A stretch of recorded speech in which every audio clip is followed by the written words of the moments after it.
అసలు పట్టించుకోవట్లేదుగా.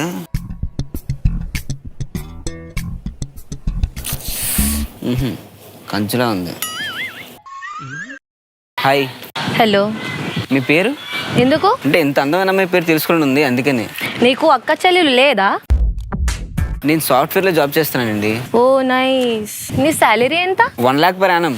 నీకు అక్క చెల్లెలు లేదా? ఓ మీకు పర్ యానం చెప్పానా? పర్ మంత్ 1 lakh అండి. నా పేరు గీత.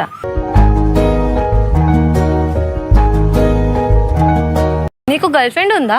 ఉందండి. నీకు అక్క చెల్లెలు లేదా? అంటే ఒకప్పుడు ఉండేదండి, ఇప్పుడు లేదు, బ్రేకప్. ఓ. మీకు ఓన్ ఫ్లాట్ ఉందా? లేదండి. నీకు అక్క చెల్లెలు లేదా? అంటే మణికొండలో ప్లేస్ ఉందండి, డూప్లెక్స్ కడదామని ఆలోచిస్తున్నాను. అన్నా అన్నా అన్నా అన్నా అన్నా అన్నా దాంగుందన్నా, ఒక పెగ్గేసుకుందాం అన్నా. ఒరేయ్, ఇల్లు కాయలు ఒకటి ఏడుస్తుంటే వెనకతను ఇంకోటి ఏదో కాయిందని ఇంకోటి ఏడ్చాడంట.